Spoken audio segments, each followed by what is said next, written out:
Now welcome to another edition of News from Naboo with Thor's Lightning Takes. And let's get right to the news. Today I want to talk about an article. It was kind of up on StarWars.com. It was kind of going over some stuff, and there was this quote that is very interesting. The quote was, "The Morai, bird, a mysterious creature and Anakin's Force ghost, sends signals to Ahsoka that she is now in the right place at the right time." This, of course, being from Episode 8 in the final moments. You have the scene where you see Morai the owl, and you also see Anakin's Force ghost. Convor. Yes. But it's like an owl, yeah. It is like an owl. It's like a cute one, though. Yeah, you have a stuffed I do Morai. have a stuffed one I got from Star Wars Celebration Chicago. Yes, you do. It has a band, so you can actually, like, loop it around your arm. It's got Velcro and stuff, so you can attach it to your outfits. Almost like a parrot sitting on you. Mm-hmm. But yeah. Pretty cool that way. Yeah, so I have my own Morai. You do. But this is interesting. The fact that Star Wars is officially coming out and saying that seeing Morai there and seeing Anakin there are just signs she is where she's meant to be. She was meant to stay in this galaxy, meant to stay on this planet. Probably because of her connection to the daughter who resurrected her, essentially, at one point. Right. It's interesting because we've seen Morai throughout canon. Morai showed up in the Clone Wars. Morai showed up in Rebels. Morai showed up in Mandalorian. Like, she was meant to be there, too. She was meant to be finding a way to the other galaxy. She was meant to meet up with Grogu and kind of lead Din on the path to helping him.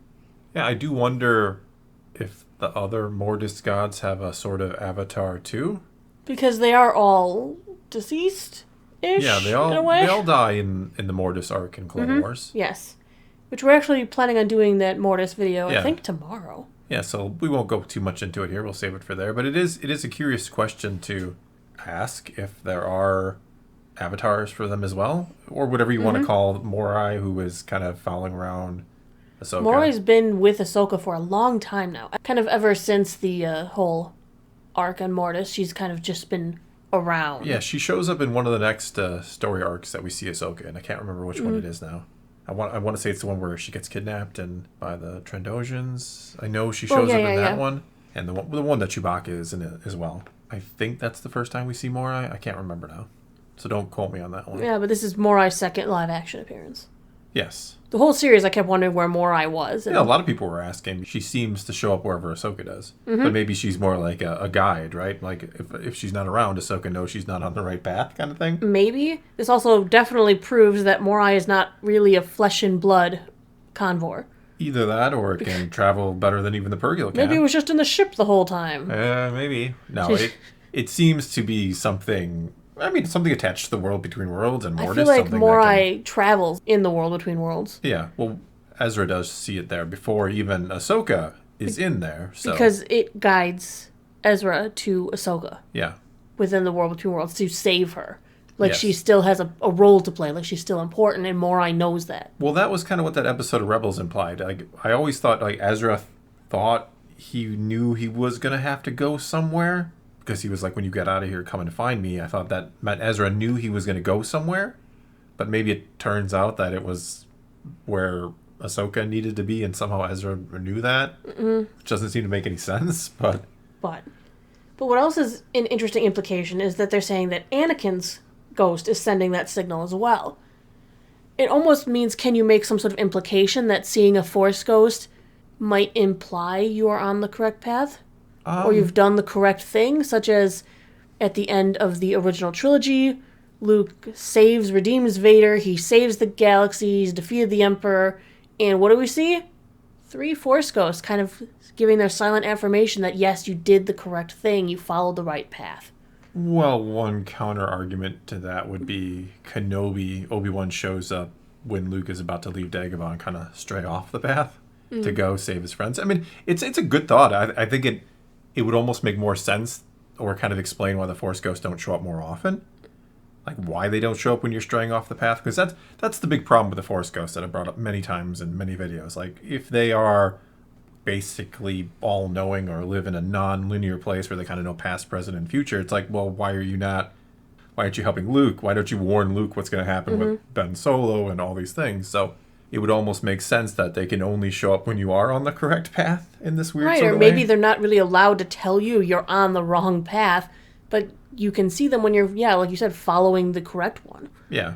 Or doing something that is approved by them, or something that they find great approval in. I guess the question would be, like, who enforces the rules against them, if that makes sense? Is it, like, self-imposed? Do they know, like... Like, it's not our place to interfere? Yeah, which, I mean, just getting a simple explanation like that would be pretty good. Like, we can't just, we have to let the living, dictate their own future. We can't just come in all the time and say, hey, you're on the wrong path. You're not doing this right. No. I mean, that totally goes against what Star Wars is all about, too. Like, Star Wars is about choices and consequences. So you don't want the Force Ghost to be like, hey, hold on, you're going to make the wrong choice, so here's the right one. Right. It takes away everything. I mean, let's take this into the sequels. Your favoriteest thing. I know. They certainly are. But when did Yoda show up to Luke? Well, he showed up when he most needed him, essentially. Though we could ask, why didn't he show up sooner? Why didn't Luke, have Anakin show up at any point? I mean, those are the tough questions, right? But what else is interesting is at the very end of the sequel trilogy, the last scene, we saw Rey Skywalker buried the sabers. Rey who? Yes, that's what she called herself. Oh, okay. I thought she was Rey Palpatine. I'm Okay, confused. Thor Skywalker. No, I'm just hey. I predicted that years ago she was going to take the Skywalker name before that movie. Interesting because before it came out. I feel like with Luke and Leia showing up there at the end, that they were saying, yes, you did the right thing, you chose the right path. Maybe even, I guess, approving of her taking the Skywalker name. I think that's what it's meant to imply. That they're I'm not kinda saying cool with it. I approve entirely of that, but Yeah. I think that's what Disney wanted. I think that they're trying to use the Force Ghost as kind of a way to say you did the right thing, you fought the hard fight, there's your reward, you get affirmation from your heroes Attaboy, you did that it. you did the right thing. Yeah. It seemed, I mean, again, that just for the sake of the story, that would make more sense, that they can't just pop up all willy-nilly and keep fixing things. I guess I'm kind of okay with her being a Skywalker at the end. I would have been had Luke actually trained her. I mean, Leia's trained her. Leia Organa trained her. Leia never took the Skywalker. She is but a Skywalker, don't get me Skywalker. wrong. But she's not of the name. It would have made more sense to say I'm Rey Organa. I feel like she was trying to honor both of them, though. I think she was Sure. also trying to honor Ben's sacrifice. I know he was a he's solo, also but not a Skywalker, but it's all but, I from mean, the he is and Skywalker isn't, yes. lineage. Yes. I feel like it was her way of honoring them. Plus, she yeah. didn't want to be like, no, I'm Rey Palpatine. Don't get me wrong. I understand the sentiment. I understand why they went Right. with it. I just think if you're going to do that, if that's your ending, you set it up better. You have her and think, Luke yes, actually have a relationship of sorts. Not like she shows up on the island and Luke's like, I don't want you to be a Jedi. Nobody should be a Jedi. And If then Luke she would have leaves. spent more time training her and Sure. being the Luke we knew, Then it's a powerful moment. It would have been a better moment, I agree. Yeah. But unfortunately, the change of director in the middle kind of threw some things out the window. That it did. Like when they threw a lightsaber out the window. Essentially, yeah. All right, let's move on to something else I wanted to talk about today. Warwick Davis, beloved Star Wars actor. Yeah, and kind of a advocate for Star Wars too. He's always at He's Celebration. really been like an doing a lot of the ambassador, hosts. yeah. Yeah, an ambassador, yeah. Yeah. He is not exactly happy right now. He put out on Twitter or X or whatever it's called now that he gets fans that tweet him and message him or hey, I loved Willow. I was a huge fan of Willow and I love Willow. I absolutely do, yeah. I 1,000% love OG Willow. And they're like, so where can we watch the Willow series? We want to watch it. We haven't seen it yet. And he's like, you know how embarrassing that is to tell the fans that there's nowhere they can watch it, that they took it down. Yeah, nowhere at all. He hashtag embarrassed.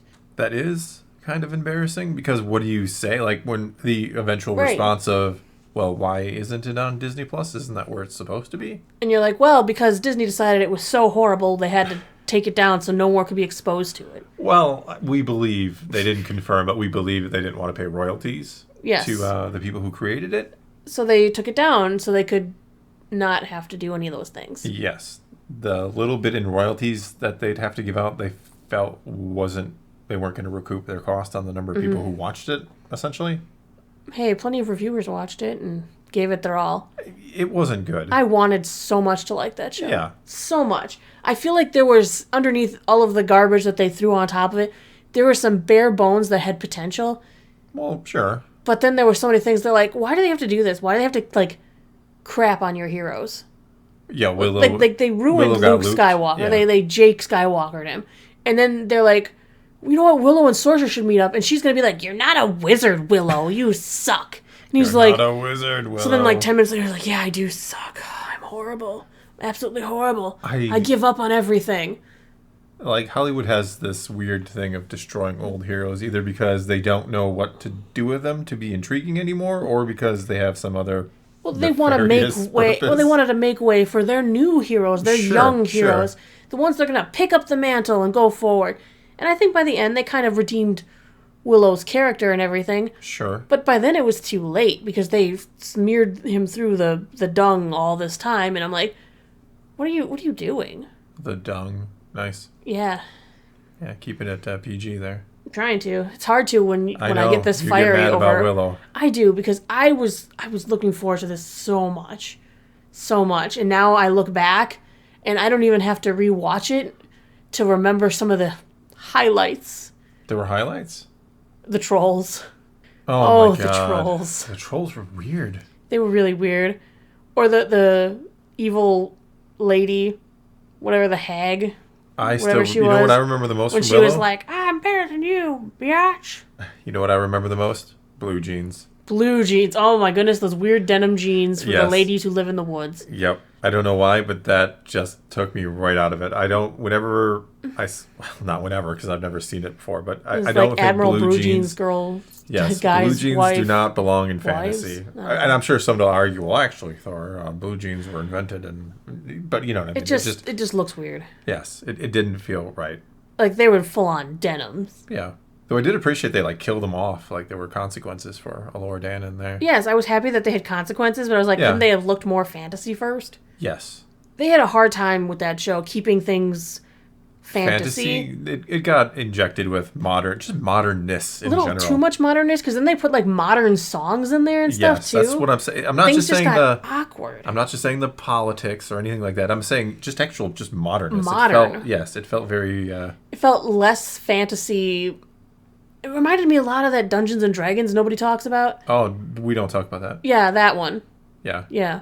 You know what also reminded me a little of? Knight's Tale. But Knight's Tale was amazing. But Knight's Tale took moderning in the right direction, because they made it so overt that it was great. It also wasn't based on something that wasn't previously modern. Right, There wasn't like an original Knight's Tale that was like all fantasy. No, like they Willow just, had. straight from the beginning, they did their spin. They're like, we're going to do We Will Rock You while we're jousting, because It worked. why not? It worked. No, Knight's Tale did everything right. Yes. Now I want to watch that. It's a good movie. Yeah. There are ways to modernize things that are meant to look older or high fantasy without doing what they did. They just made it awkward. And the fact that it's like a sequel or a continuation of something else is like... the biggest problem. It's like, what happened to your world, Willow, in this amount of time? It got what modernized. Got gentrified. Okay, but yeah, back to topic here. We were talking about how it is a shame that they took it down, because Warwick Davis has people asking him for it. People who still want to experience it. I'll say it's a shame that they didn't do better with it in the first place. That is the biggest shame. Yeah. Because bare bones, underneath all of the rest, there was a story there that was, at times, very intriguing. Mm-hmm. Yeah. There was. If you can take, like, scrape everything else off of it. If you scrape everything away, then every story has a something at the very core that maybe could have worked. But I get what you're saying. It there wasn't... some bones down there that were solid. Yeah, they were. It was the marrow way down deep. There might have been something there that could have been good. Mm-hmm. Which is, again, it is a shame. It is. I agree with Warwick Davis here. It's just kind of, it's a shame all around. You took something that, not the most beloved thing ever, right? Willow. I can't even talk to you right now. But you know what I'm saying. It's not Star Wars. Willow. Yes. Make a better series, Willow. I'm sorry, now I'm going to make you laugh. Yes, we're going back. We did that in the reviews, so that was, yes, Bad Mordia there. Anyway, but no, no, that wasn't Bad Morta. Bad Morta is actually good now. That was the other. Oh, yeah. Sorry. Yeah, jeez. But yeah, Willow wasn't like the most beloved thing ever, but it still had its fans, and you did them dirty. And you did the actors dirty as well, especially the original ones. Or Willow, who was pretty much... Well, Sorcerer came back. Yeah, you're right. I know Val Kilmer wanted to come back. They but honored his legacy, I believe, Yeah. in the show. I still think he was very well honored. He was I treated agree. well. You did what you could. I mean, he has some serious health problems. He literally can't talk, so it's only so much you could do with that. But they did try, so I'll give him credit for that. I actually still wanted to see what they were going to do with season 2. Just because I'm that person who wants to know how the story will end. Now that Yes. you've told me the story isn't over, my brain is like, well, how does the story end then? That is one place me and you differ. Like, you will finish books no matter what. Oh, almost. they can be horrible, and I'll finish it. I know. You'll be like, I'll see you reading something like, how is that one? Like, oh, it's garbage. It's terrible. Like, why are you reading it? I got to know how it ends. I have to know how. I am not that person. I do. I have to know what the ending was. I can close a book after 10, 50, 100, 200 pages, close it, never pick it up, never care No, again. I have to know what's gonna happen. Yeah. How did you manage to finish off this pooper? I guess in that respect, that morbid curiosity. Yes. All right. But anyway, I think that's all we got for you this time. Now it is your turn to take to the comments below and tell us what you think of any and all of today's news, or tell us what you think about the tragedy of Willow the Unwise. Oh, Willow. Willow, why did your show suck, Willow? But anyway, take to those comments below. Let's talk some Star Wars and some Willow. And until next time, thanks for watching.